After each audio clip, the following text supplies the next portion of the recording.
The reason really is pretty simple, but comes from a complex problem, right? Like we have to standardize a definition for all these things that allow connectivity and authenticate machine processes and services to one another. So there is some sort of a notion that you can or you should derive NHI security terms and concepts from human identity security. And while it's generally a good idea for the sake of simplicity and general understanding, it doesn't always work. So tell us about it, Tal. Yeah, so just like you said, in the human identity space, identities are actual people. You can really match them. It's very easy. You don't ever reference their passwords or their MFA devices as their identity. However, in the NHI world, we treat credentials as identities because there is not always a mapping, a one-to-one mapping between credentials and an identity. You have a lot of all of those tokens and keys floating around there, not necessarily attached to a specific identity of some workload or machine or anything. Sometimes they're even attached to a human, but thrown in some machine somewhere. So it essentially stems from the fact that different non-human identities in different environments behave really differently, extremely differently. So we have to align on something, and as you can see from our definition here, basically saying that everything that allows programmatic access to some process or data where a human is not required to be involved is defined as a non-human identity. And just personally, I can say that yes, in a perfect world, I completely agree with the notion that every non-human identity should have an identity behind it. Unfortunately, we're too far from this world. And if we decide to define it that way, then we miss a lot of cases in which those non-human entities need to be protected, need to be monitored, need to be understood better, especially if we're covering the top risks in this world, to be able to do that yet. Yes, so we're going to run a poll now. What do you consider as an NHI? It's a multi-choice. Please let us know. Would love to see your thoughts. All right, so we want to kind of share the OWASP NHI Top 10 vision. Why do we need an NHI Top 10 on top of the existing projects, right? Like they do mention, some of them do mention secrets in some of the risks. Well, mainly it's because non-human identities are really beyond secrets and their storage or misconfigurations, which other top 10 projects cover. Non-human identities, they act as the connectivity enabler between so many different systems and services and data and AI agents, and they proliferate in a crazy rate. And developers deal with them in all stages of the app development as well as in runtime. And so attacks that use NHIs don't just use exposed secrets, right? Right, they use other things. They use the fact that those NHIs have excessive permissions. They use OAuth for phishing. They use IAM roles or managed identities to do lateral movement in your organization, and more. And it's pretty clear that other existing top 10 projects were having some overlap with the NHI space. They don't cover it properly. And with the rise of attacks that we see incidents almost every week now, we thought that we must provide developers with a bigger picture, a full picture of the risk that they face using different NHIs.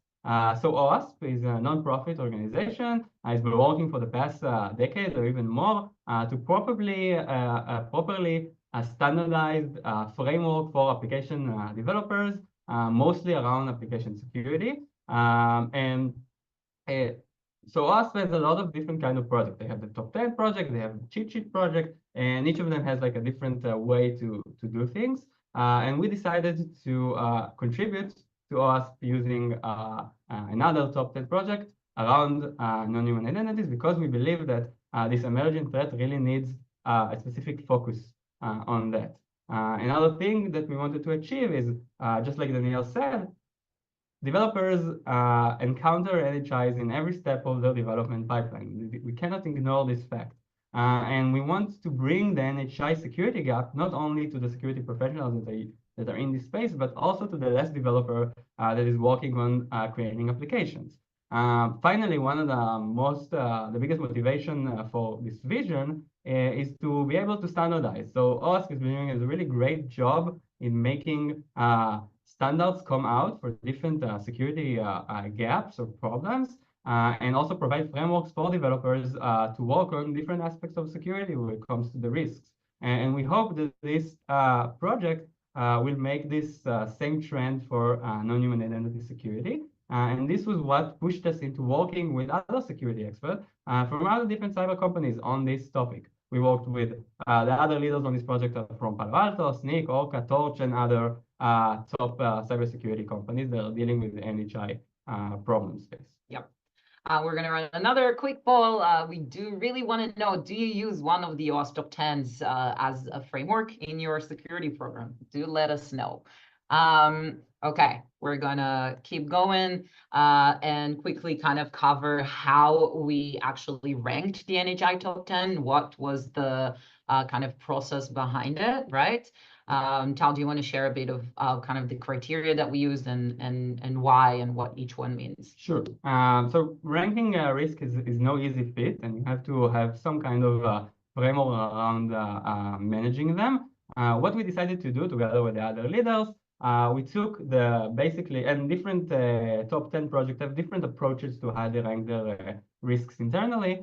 We decided to take the high road and basically use, so OWASP as an official document letting security professionals, when they discover a vulnerability inside organizations, and they want to rank the severity of this issue, how it affects the organization. So they give a lot of criteria there to help really the security professionals give a bottom line to how risky some vulnerability is. And we decided to take away the specific criteria that matches the way that we thought about non-human identity security. And we landed on 4 categories. The first one is around the threat agent, basically the person that will eventually exploit this vulnerability, and focusing on exploitability.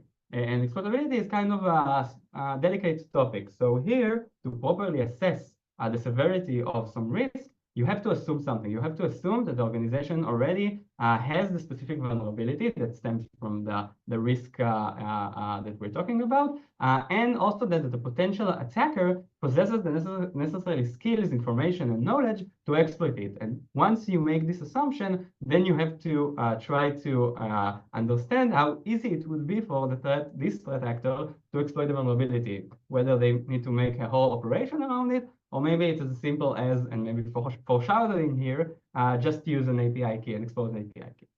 The next topics are around the security weakness. And here we focus more on the security organizations, the organizations themselves, and how the risk applies to them. So the first one regarding prevalence, basically talks for itself. Basically, we need to assess how frequent this specific security weakness or risk appears across different organizations, assuming an average organization that doesn't take any specific protective measures into account.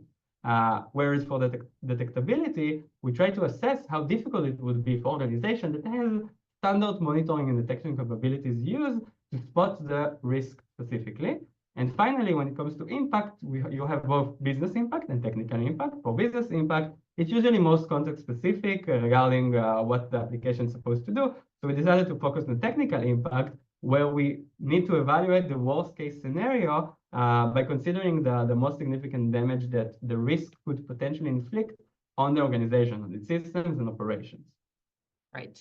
So the contributors, which are, as we mentioned, security experts from Astrix, from Palo Alto, Torch, Snyk, Orca, we basically reviewed real-world breach data. We analyzed industry trends and reports and drew from collective experiences to rank each risk according to these criteria. And let's have a look at the top 10 and kind of what they mean, what they are, why they came about being in this list. So we are going to kind of explain how these problems we identified come to life.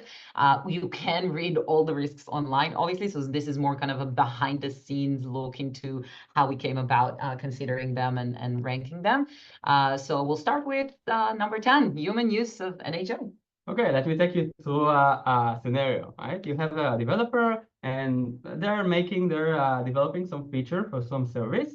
And to test things out, they want to use the credentials that the service will have in the end. So they take the key, a service account, password, or something like that, and use it to test their feature. but then it gets left inside their CLI, maybe on the computer, environment variable, or something like that, and they just continue using it, not even maliciously, just because they forget about it.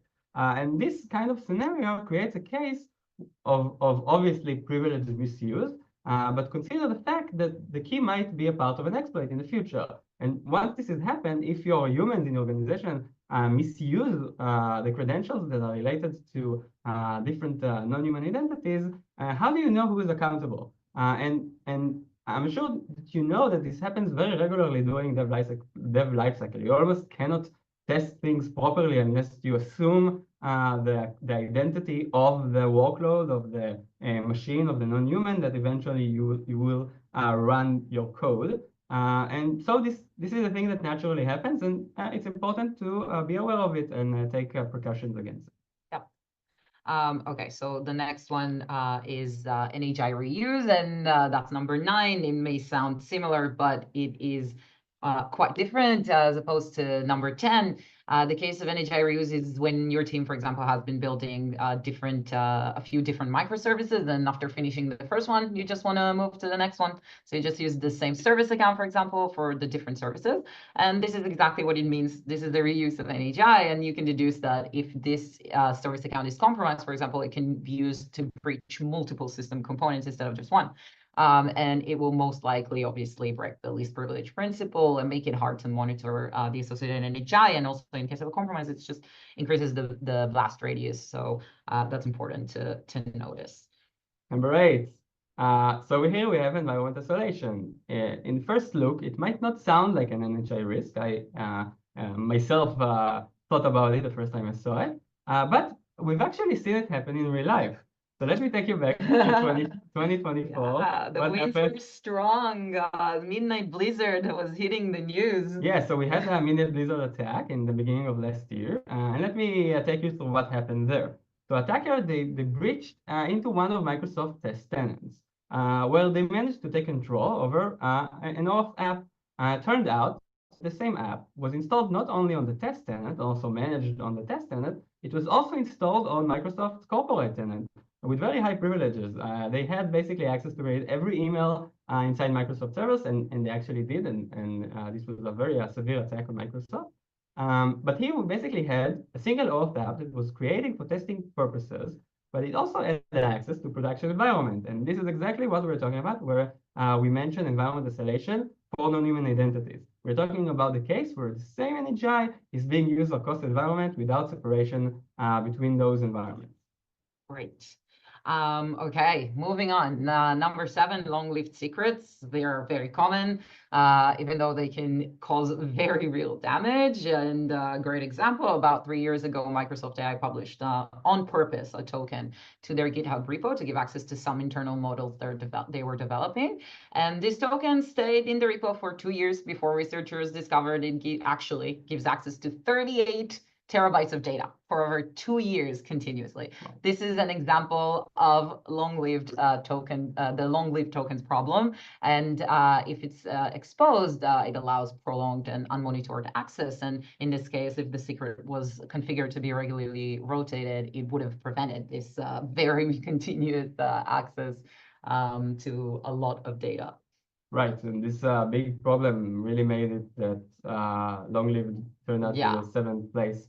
Moving to the 6th place, we're talking about insecure cloud deployment configurations. Again, just like the last one that I presented, something that doesn't immediately might strike you as an NHI risk. So let's talk about it for a second.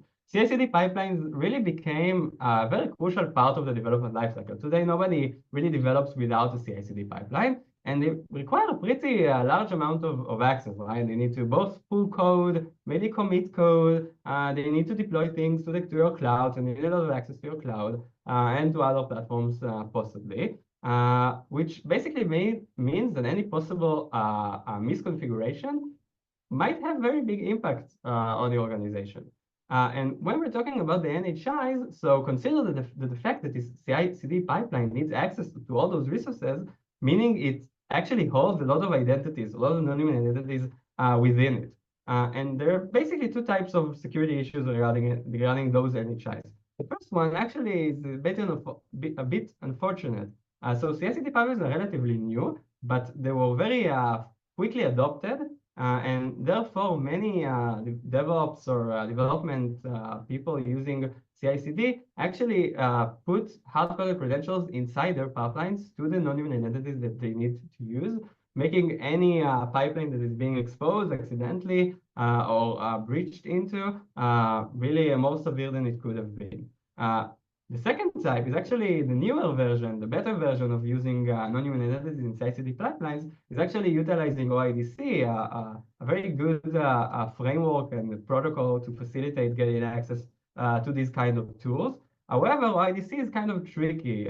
You can very easily misconfigure it to give more access than you intend, both to who is using it and who what it has access to. And therefore more sensitive resources might be exposed. And these two types is the insecure cloud deployment configuration from the NHI angle, which is very quite prevalent today. Yeah. Great. Moving along, overprivileged NHI, it might be the first risk that comes to mind when thinking about non-human identities, overprivileges, right? There isn't much explaining to do around this, but it's very well worth noting that it's extremely prevalent still, even though it's not that known. And that's because the onboarding and provisioning process of NHIs in organizations is either lacking or basically non-existent.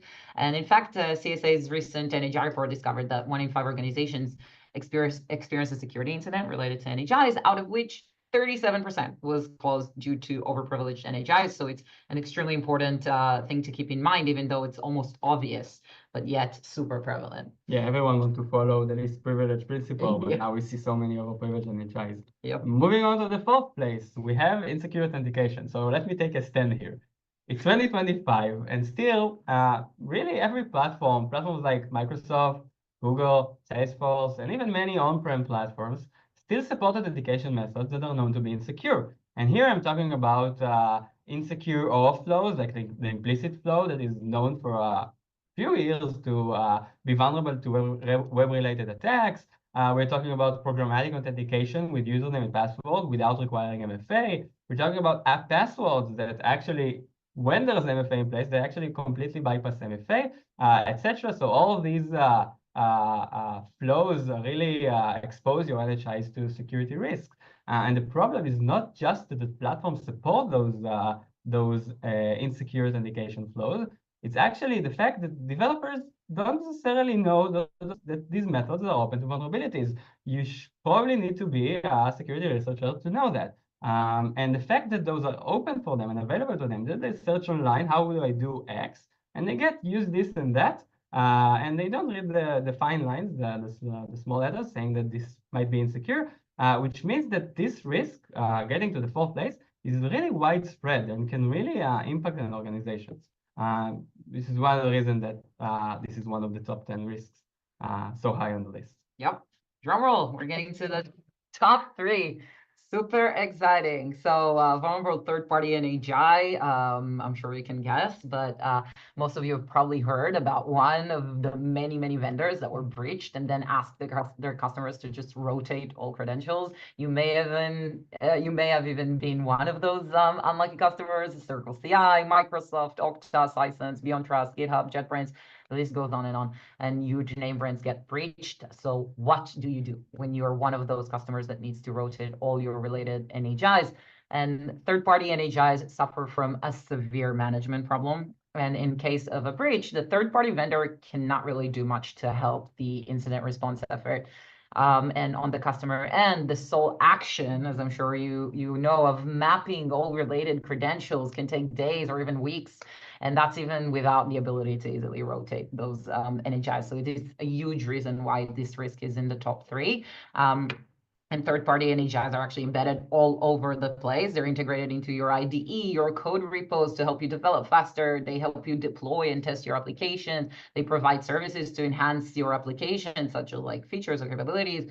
They might be there for monitoring purposes, for analytics, for example. So it's important to be aware of the existence of these externally owned non-human identities and at the very least map them. So you can't really control the security of these external NHIs, but you definitely need to be able to at least know where they are and be able to manage them to that extent.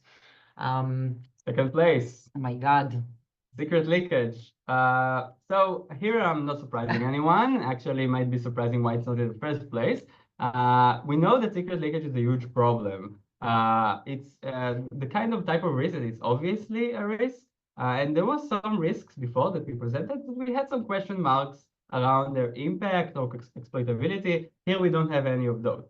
What we actually have is the main question for this risk was the prevalence. So we want to understand how prevalent really secret leakage is.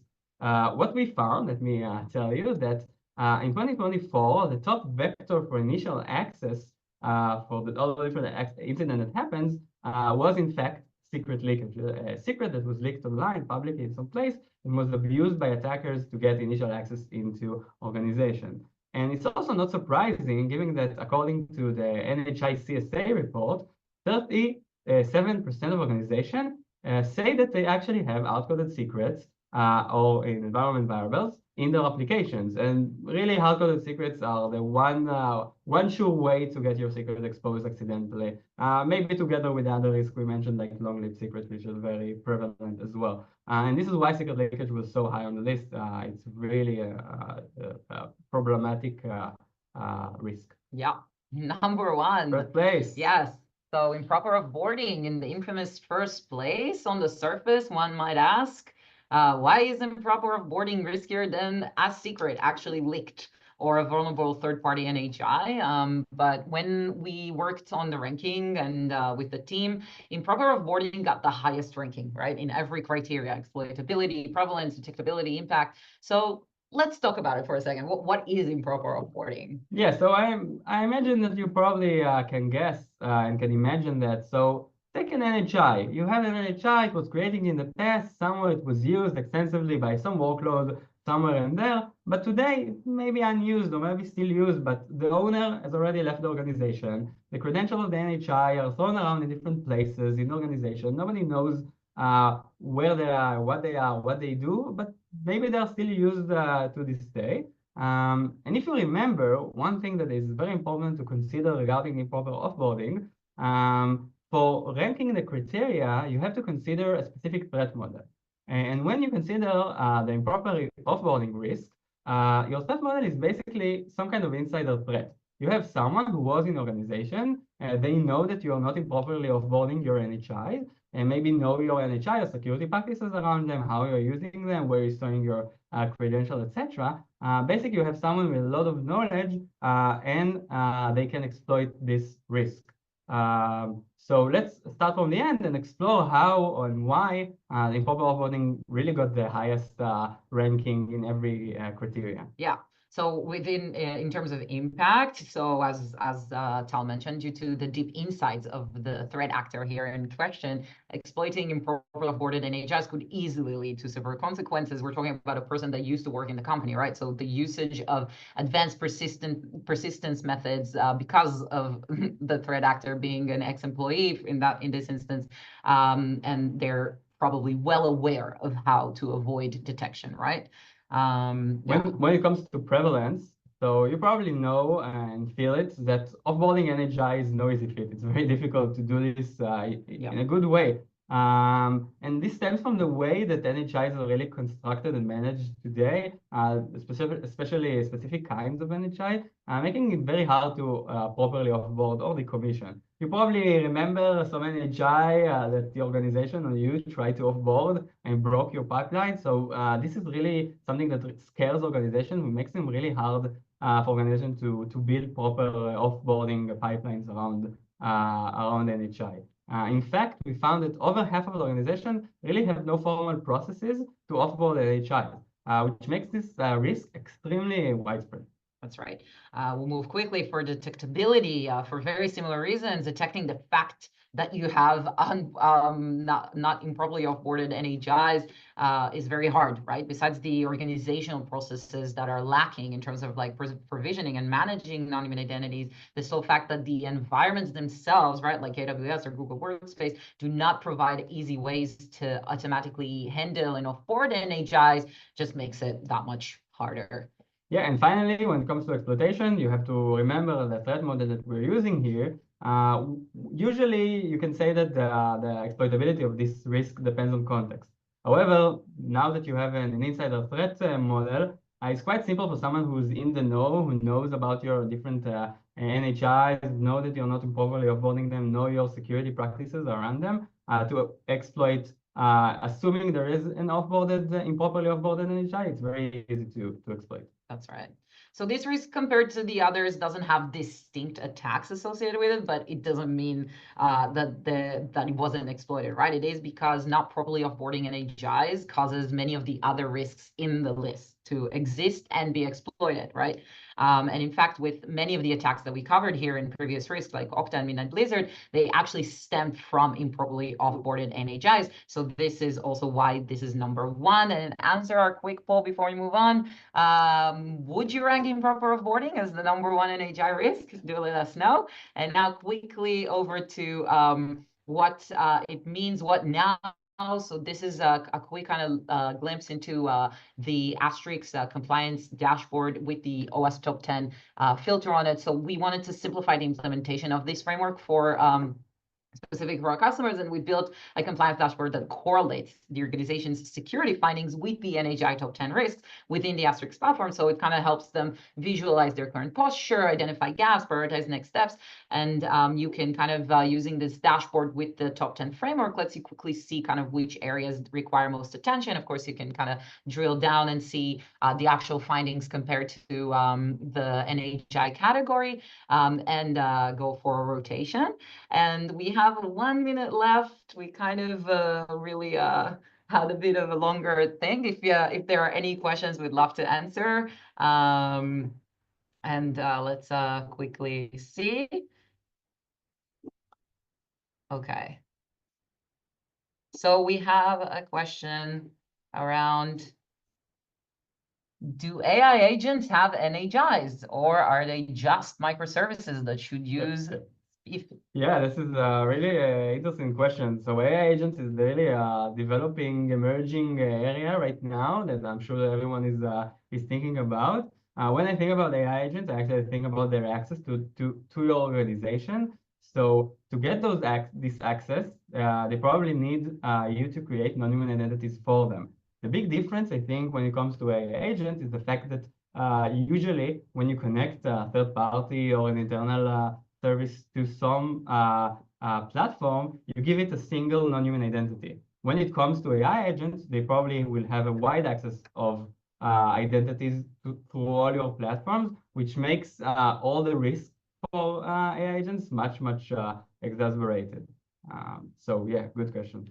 And a follow-up question: if an NHI, if an AI agent impersonates a human logging into their airline to book a ticket, does that agent use an NHI? Yeah, this is an excellent question. I would recommend, I guess, that if your organization creates automatic processes such as that around AI agents, that would create specific identities for those AI agents, even if the identities that you create are human-like, so just they're using the same object behind the scenes, and they will be clearly marked. So if I have my AI agent, I would be more likely to call it like Tal's agent, would be a different kind of identity that would use maybe my name and my permission to do stuff online, but it would be easier for the organization to monitor the activity of my agent versus the activity of me, and to avoid the 10th risk of human use of non-human identities. Great. We have a couple more questions. Can we rename NHI 8 from environment isolation to multi-environment use of NHI? I personally think it would be a clear name. Yeah, so we use the environment isolation because it's a well-known name. You're right that it's probably being misused, not misused, but it's also used in other areas. We want it to be easier to digest for people seeing the NHI in the first place. maybe the next time around that we do another ranking, so usually projects do re-ranking every few years.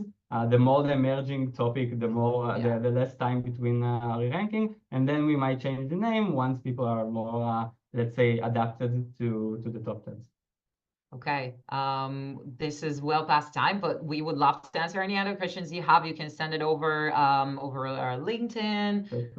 You can send it to Astrix. We would love to answer any other questions you have. We have a couple more, but we're running out of time here. So thank you so much for joining us, and we'll definitely do a deep dive later on. So stay tuned. Thanks, everyone. Thank you.